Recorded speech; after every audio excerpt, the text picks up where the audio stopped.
Believe it or not, licensed music in video games has been a thing since all the way back in 1983, with the arcade game Journey. Unfortunately, not that Journey, but instead a video game where you play as the band Journey and recover their instruments from aliens. Meanwhile, chiptune versions of their famous songs play in the background.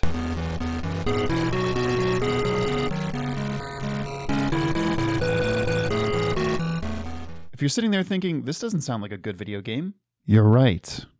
Jump ahead to 1989 and the Amiga game Xenon 2 Mega Blast, which not only had the most hellscape box art I've ever seen, but also featured the song Mega Blast by the hip-hop band Bomb the Bass as its main theme.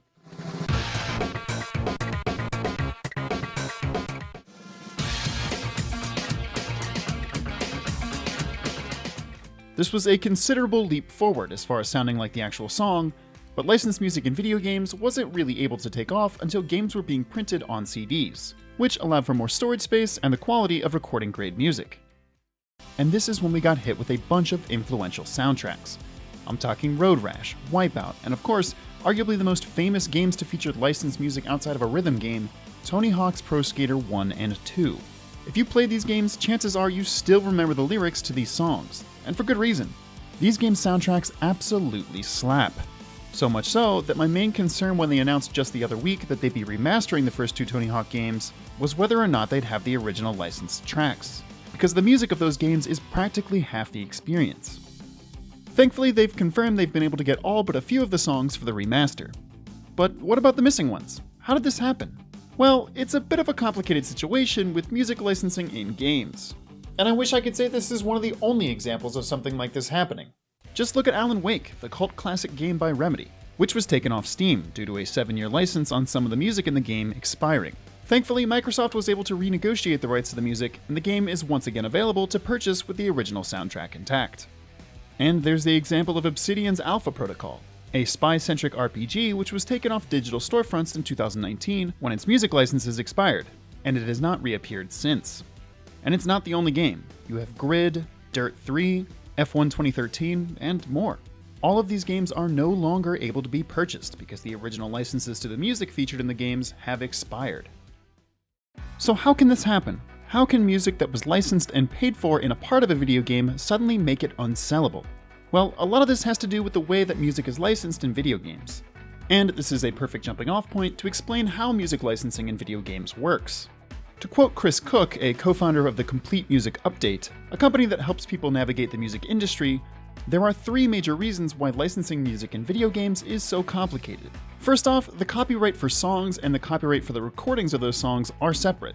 For example, if you wanted to license a song by Taylor Swift for your upcoming video game, I don't know why you'd want to, but just go with me on this. You'd have to pay her once for the license of the song, and then pay her again for the license to her recording of it. This is why one of my personal favorite rhythm games, Elite Beat Agents, features a lot of famous songs, but all of them are performed by cover bands. They paid the owner of the song for the license to it, but they couldn't afford to pay for the original artist's recording as well. So they got someone else to play the song. Which is why when I hear Jamiroqui's version of Canned Heat, the original version of the song, it sounds off to me because I was first introduced to it as a cover from this game. The second problem facing game licensing is that the copyrights to songs can be co-owned, and in fact, they often are. If you want to use a co-owned song, every single person who owns it has to say yes, and if one of them doesn't, then it's a no-go, preventing you from using the song or even renegotiating the license if things change. And thirdly, if you sync a track into a game and then make that game available via an online network, say Steam or the PlayStation Store or the Nintendo eShop, then in copyright terms, you're both copying and communicating the music. Copying being the use of the song in your work, and communicating meaning you're distributing it to people, in this case through the internet. This is important because on the song side, copying and communicating are often licensed separately. On top of all of this, copyrights might be owned by different people or companies in entirely different countries. And copyright laws vary around the world. Honestly, after doing my research for this video, it sounds so difficult it's amazing anybody licenses music for their video games. Chris Castle, owner of a law firm specializing in music rights, says that, quote, most game companies employ music supervisors to handle their licensing, Electronic Arts being a great example. However, game developers who are not partnered with a major game publisher probably can't afford to go down this route.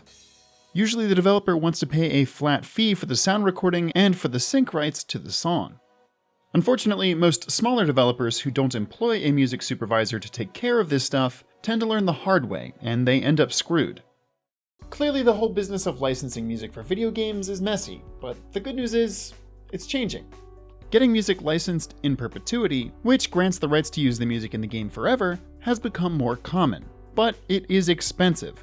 Thankfully, most music labels tend to work in good faith to get the rights to music extended, and a lot of contracts will cover the game if it releases on future platforms. And especially with the rise of remakes and remasters, this has become a much more common practice for major publishers to shell out for their games. Let's talk briefly about how expensive some music licensing can be. Ariel Gross, the founder of Team Audio and Audio Mentoring, says that the cost of licensing music for a video game can vary, from anywhere between a 2-digit number to a 6-digit number. If you want to use someone big, say Kanye West for example, you could be paying up to $200,000 for a single song.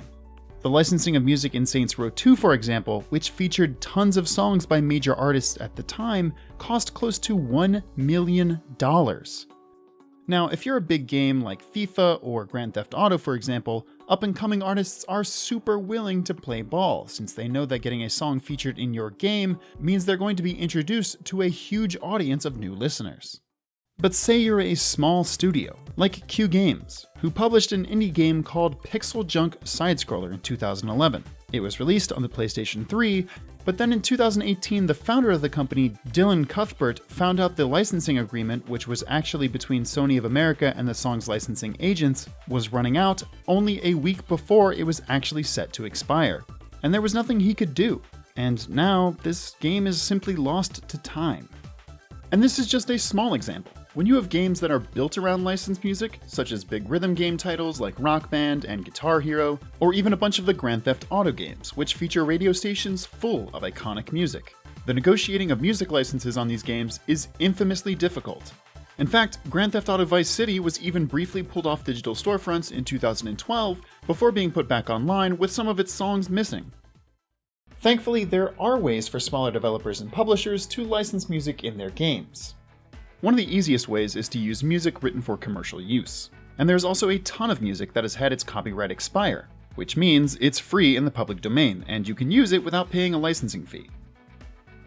But if a developer really wants a specific piece of music, and they can't afford the steep licensing fee for it, they can commission a sound-alike, essentially a song that was written and recorded to closely resemble another track.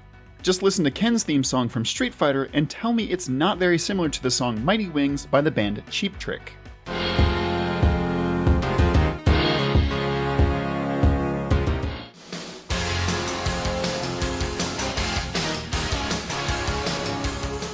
It's kind of funny, because I feel like it was more of a reference back on the Super Nintendo, but as the series has modernized, it's harder and harder to not hear the similarities.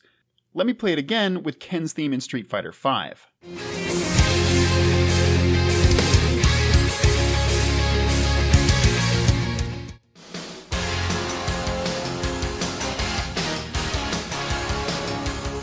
And speaking of sound-alikes, even the song I'm using in the background of this video right now is called Rocky.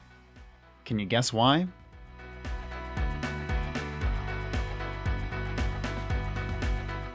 It should be noted that creating a sound-alike can be extremely tricky, since you'll very much want to pay a music lawyer to make sure the sound-alike doesn't accidentally overstep anything and become a legal issue. Basically, everyone involved wants music licensing to be more simple and streamlined. However, most experts in the industry think that if this is ever going to happen, it's still a long ways away. Some ideas they've suggested include creating a central database for copyright ownership, which would allow anyone to look up who owns the music and in what countries.